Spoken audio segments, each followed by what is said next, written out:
Gloves Off is always on point. On point. Bringing you the best on current issues, community affairs, and the happenings around us. This segment of Gloves Off is brought to you by The Best, so pay them a visit. Check them out. This is Gloves Off.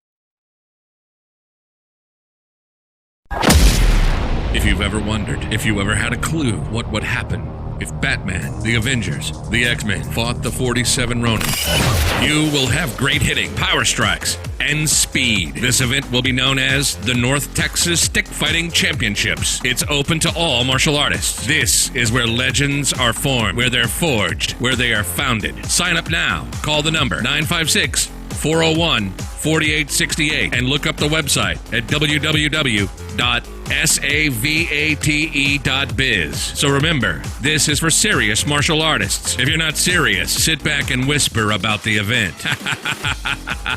If not, we'll see you there.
Back at you with Gloves Off. I'm Professor Buitrón, and we're here with Native American Joey Diaz de Leon, and we're going to be talking about the Rio Grande and its upcoming near future problems that we have. How we doing, Joey?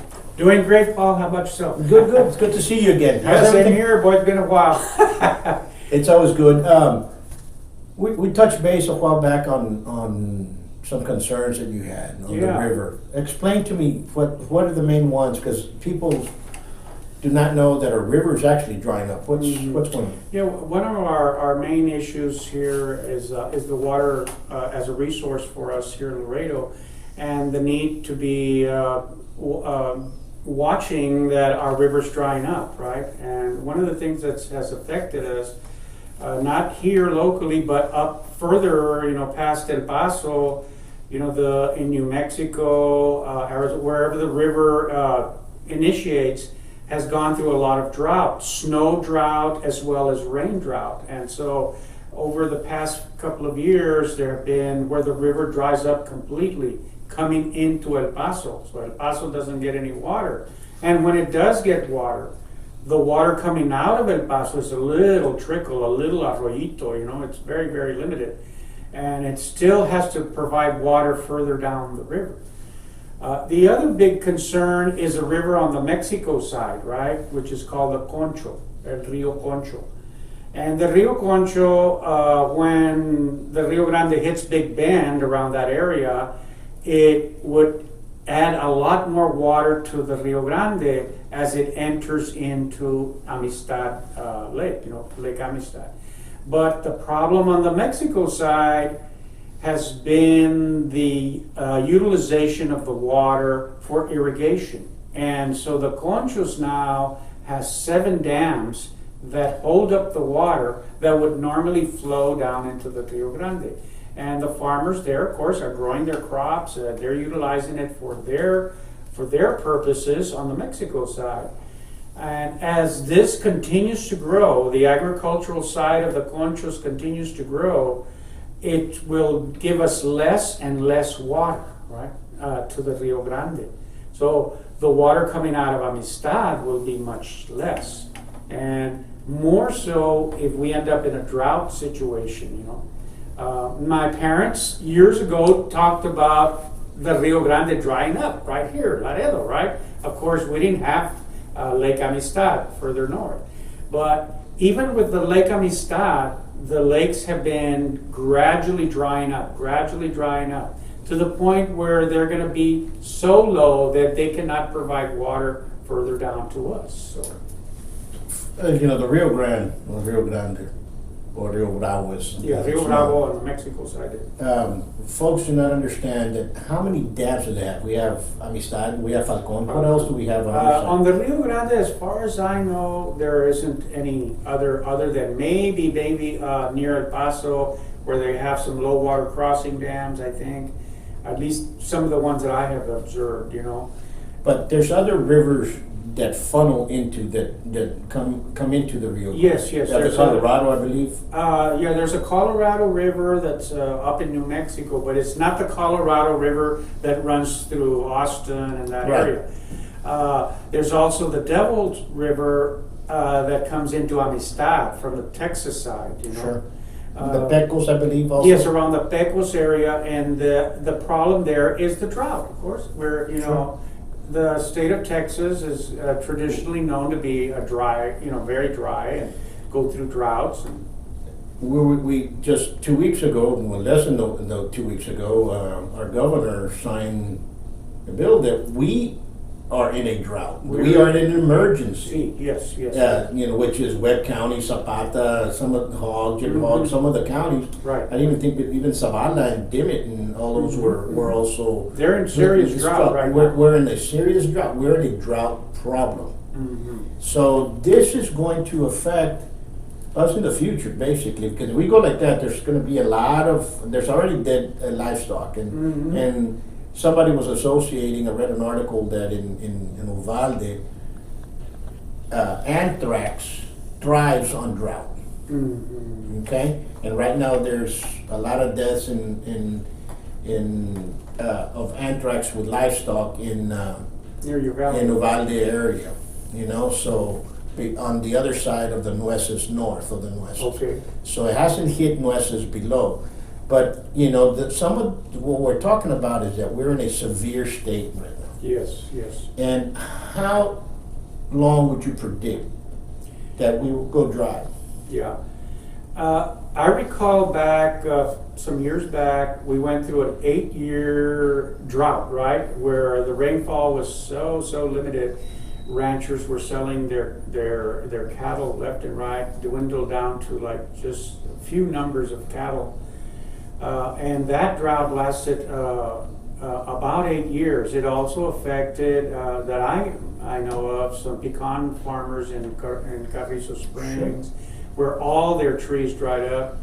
There was another right here in La Bota. They had started a pecan farm as well.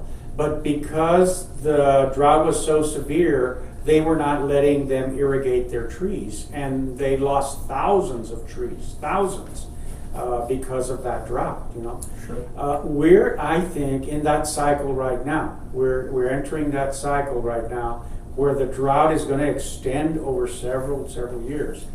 Now, that's going to be sad. That's going to be really, really hard, not just on the ranchers and the farmers here, but our local people. We could run out of water right here in Laredo, Texas. It's like, hey, we need to wake up our people around here and say, we're going to be in real bad shape.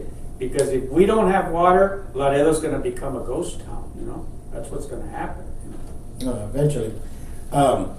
If there's no water, there's no work, it'll become a ghost town. Yes, You know, yes. the problem that we have here is, are we looking for a secondary water source, or are there plans, or it's just up in the air? Because I've heard all kinds of things and Yeah. with that water, and I don't know if they are or they're not. Do they want it? Do they don't? Do Yes. they, you know, because You know, I mean, part of our problem is the not being sufficiently aware, right? That we close our eyes to many things.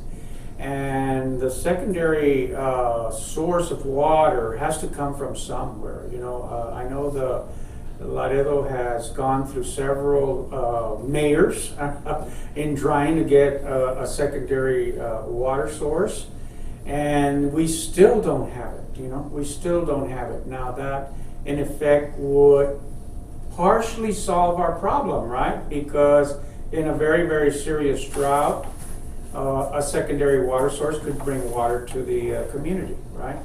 But I think the local politicians might have these flaps over their eyes and not see the risk or the dangers that are coming in the very near future.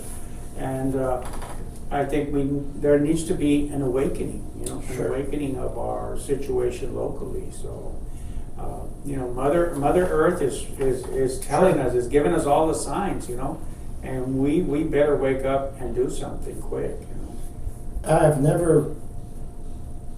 I've wondered many times, okay, pondered on the idea of how come they haven't done it. Open up or make Lake Casablanca bigger and deeper for us to sustain, because we have a lot of creeks that run into that lake. Yeah.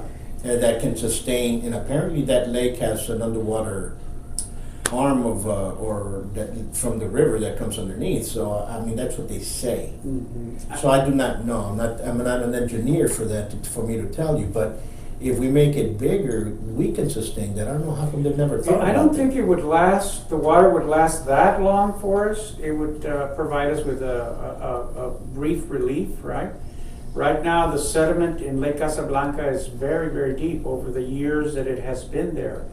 And in order to make it deeper, it would need a dredging, right? They would need to come in and dredge. Now, all that, of course, costs money, right? It costs Or money. bigger.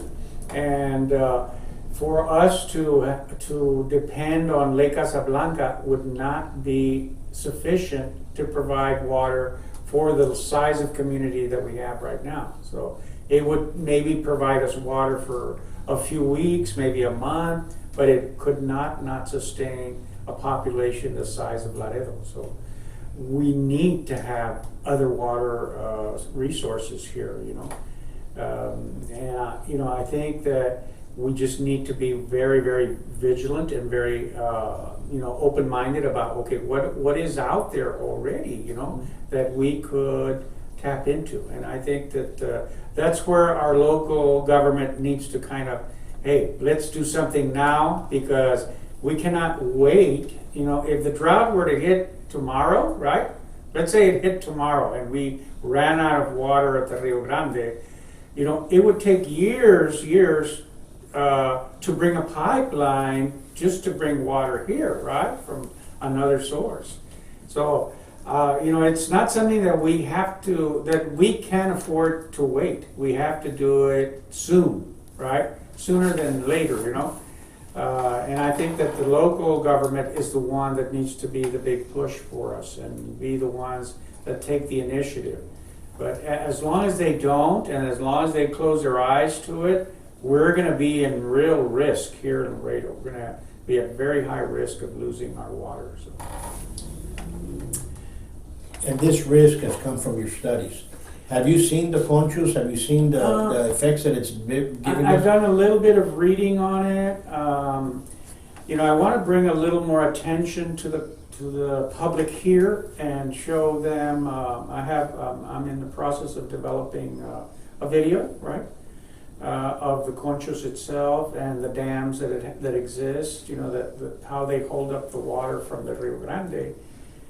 I've always been one that, a picture says 1,000 words, right? And, you can talk about it like we're talking about it, but it doesn't enter your mind visually until you see it, right? So I think if we can come up with that video and present it to our local government, that might, I hope, I pray, will become an awakening for them, in terms of here's how the Conchos is going to affect us, because it's already affecting us, And in the future, like I said, the farming over there is going to continue to grow, and the water is going to be diverted. It's not going to get to the Rio Grande, so that's going to be a big concern for us, I think, So I want to try to get that video in and show it to our local government here, to see if they can see what we're seeing.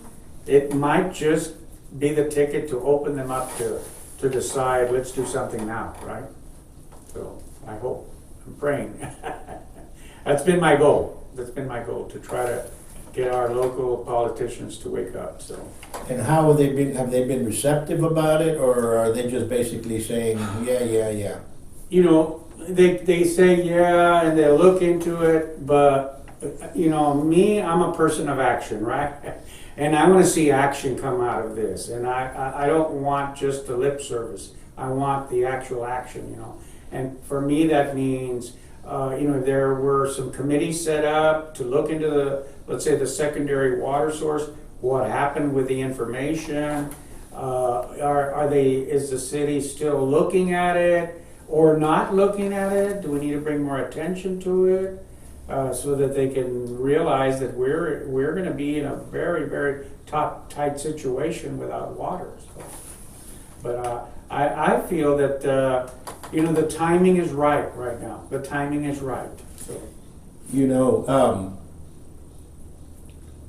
Talking about drying up, there's parts of Boca Chica that the river doesn't get there Yeah, anymore. it doesn't reach. Doesn't reach the Gulf in some sections.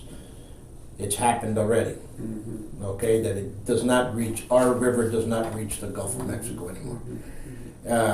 But then some people say, no, now it does, and it doesn't, and it just depends on the time of year and so on and so forth. But we're getting bad. I think not only we on our side of the United States have to remedy this, right, but our Mexican neighbors have to realize that they are also abusing.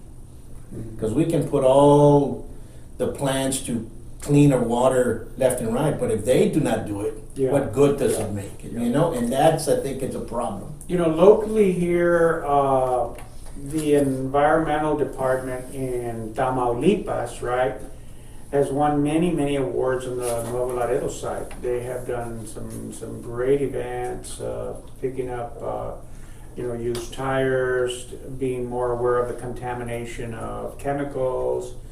They have won several awards on the state level, and just like they are making an effort, we need to make a bigger effort ourselves, and be aware of, okay, why is our river suffering? Why is it hurting? Why is it contaminated? What's causing it? What are the people going to have to drink in the future if there's no water from the river? Those are questions we need to ask ourselves. How we water our yards. I mean, there's all kinds of issues that come to mind. I had gone through Alamo Gordo a while back, and their yards are just stone, right? They're very decorative. But they have xeriscape yards where they use the local vegetation. They decorate it with stones. I don't know. Maybe something like that we need to make our community more aware of. I think we have to. You see that in throughout Arizona. That landscape that they're using the natural plants that are in the area for you to landscape the green mesquite that they have over there, the palo verde and so on and so forth, which is a mesquite, and they use it in their landscape. Here, everybody wants an oak outside the yard. We don't have the water to put a big oak in front of it. Right. Fresnos drink a lot of water.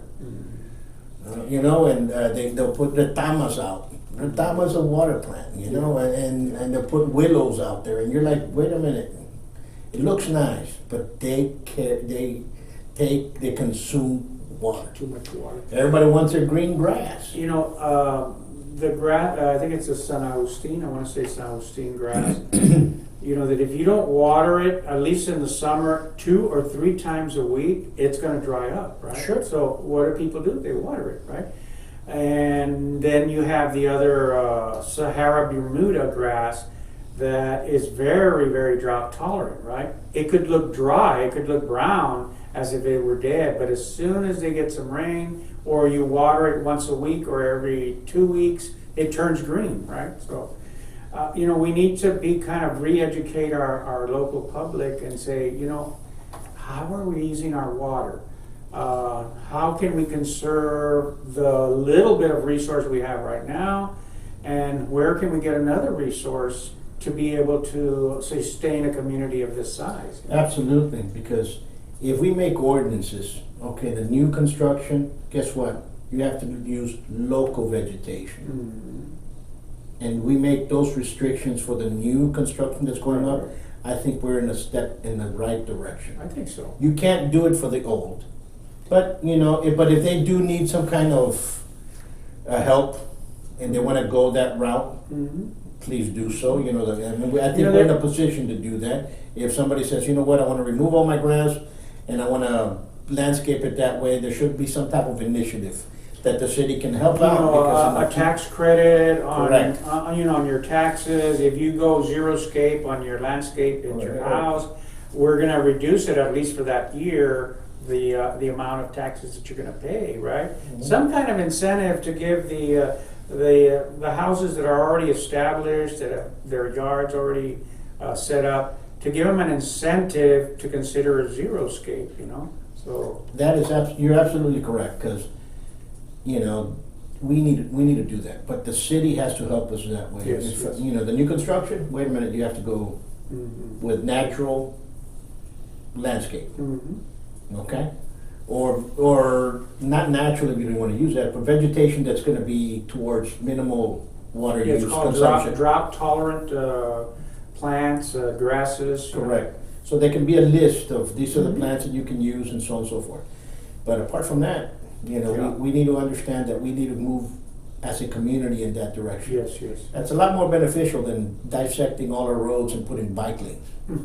Well, Okay, you understand what I'm saying? That's more beneficial than I mean, they come. I understand the bikes and I understand their safety and so on and so forth. You know, in the future, if we run out of gasoline, which I don't know where we are, but you know what I'm saying. So you know, I saw a post.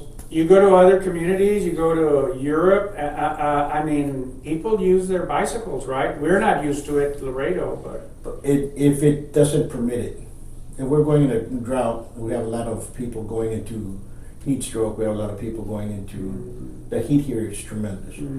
The traffic here is tremendous. There's a lot of dangers within the traffic that we have here. People say no. There is. We have our neighbors, and I hate to go down this. Our neighbors from across come over here, and their driving skills are not as bad. They really don't care. If they get cited, they go back across. They could care less. But there's a lot of that, which is a different subject. But the subject that I like to hear is on the secondary water source and the urgency that we need one. yes. And I think you have brought out a point. Everybody's saying the river will eventually dry out. And if that's our only source, well, guess what? Yeah, and we're seeing it already. You know, I mean, I say we because there's other people that are very, very concerned about the effects of our climate right now. How is it affecting the rain levels? You know, we've gone through several big droughts here in Webb County and other counties. Like you said, Governor Abbott. We're in an emergency. Yeah, where certain counties are already disaster areas, where hasn't been rain in months and months. You know, people are having to sell their cattle, right? So there's a lot of issues in terms of where we're at as far as a drought, where we're at as far as water. And are we doing something about it? I feel we're not, you know. We need to kind of awaken ourselves, or awaken the community, and demand it from our representatives in city council, in commissioner's court. That they have to move towards that thing, because we're gonna go out. Yes. You know, it's something, an adaptation. People had swimming pools from the past. All of a sudden, they said you have to gate them up. New construction of swimming pool has to be gated to prevent drownings. Great idea. Yeah. The other people, they give them a time frame, and most pools are gated now. They should be. Yes. I know Dallas and Irving and all those have those types of ordinances, or they used to. I remember that back then. So when you make changes like that, people will adapt. New construction has to have this type of landscape. Right. You want an initiative? Let's go, because that saves water. That saves a lot of water. Because, you know, they've tried the odd numbers. Yes. You water water this one day, you water the next day. and so on, so, but everybody waters it, and at night you go there, there's water all over the, you know, the drains, and it's trickling down the road. It happens. I mean, you know, people, their concept, I want to have a good yard, I want to look nice, Sure. you know, but they don't realize that the water we have locally is very limited, you know, and that we cannot afford to be watering the way we water here in Laredo. We have to be more, you know, consider more options than what we're using right now. But for sure, you know, we do need to have a rethink a secondary water source for our community. Otherwise, we're going to be in, you know, if the river dries up, we're not going to have a secondary water source. It'll be too late to tap into it, you know, for it to become a reality for us. So we need to just be vigilant and say, hey, where is it? Why aren't we looking at it? Why don't we have it? You know? Absolutely. So, anything that you'd like to tell the folks out there in the community to well, pay attention on? you know, like myself as a person of Mother Earth, right? I'm a native person, and you know, I sense our Mother Earth is hurting for us, you know, and wants us to make a change. It's a living thing, you know. Earth is a living thing, and we don't see it. We're too caught up in our videos and our games, and we're not seeing the reaction of our living Earth, right? So I think that people need to become much more aware. Educate your children, the younger generations that are coming, so that they can come up with resources, ideas to better our situation locally. You know? Absolutely.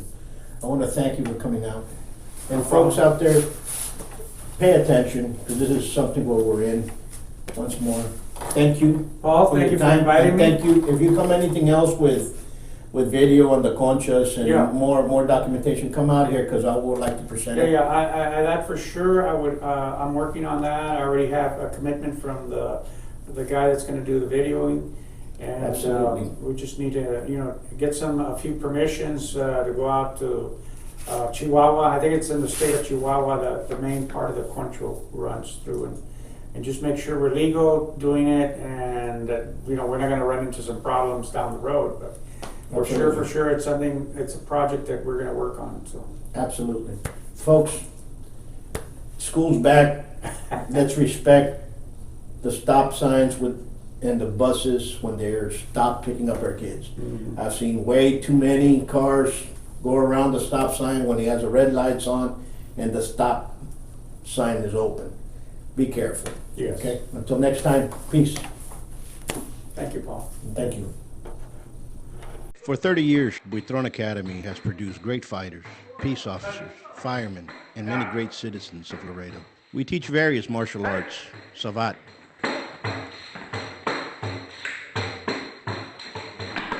kempo, capoeira, each in their own traditions, trajectory, history, and pedagogy. Buitron Academy is the first school of savate in the United States, the first capoeira movement in Texas, the first Kempo school in Laredo. What will one expect to see at Buitron Academy? Respect, fellowship, coordination, skill, and self-defense.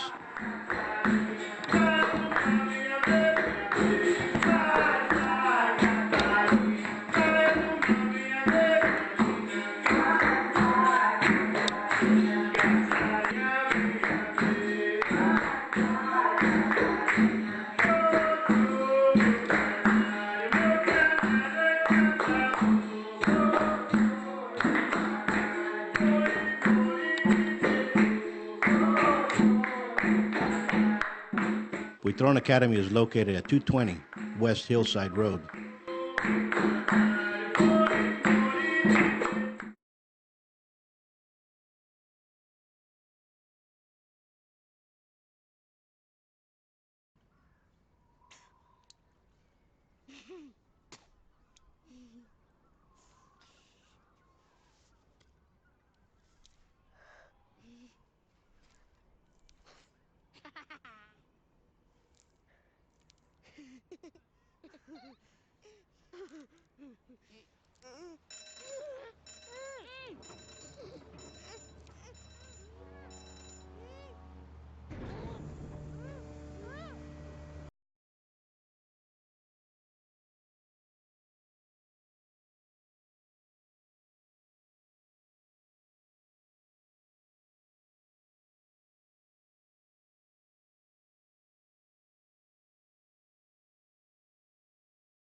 If you've ever wondered, if you ever had a clue what would happen if Batman, the Avengers, the X-Men fought the 47 Ronin, you will have great hitting, power strikes, and speed. This event will be known as the North Texas Stick Fighting Championships. It's open to all martial artists. This is where legends are formed, where they're forged, where they are founded. Sign up now. Call the number 956-401-4868 and look up the website at www.savate.biz. So remember, this is for serious martial artists. If you're not serious, sit back and whisper about the event. If not, we'll see you there.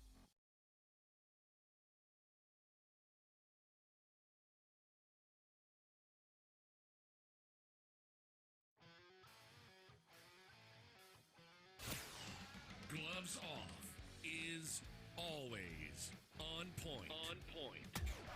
Bringing you the best on current issues, community affairs, and the happenings around us. This segment of Gloves Off is brought to you by the best, so pay them a visit. Check them out. This is Gloves Off.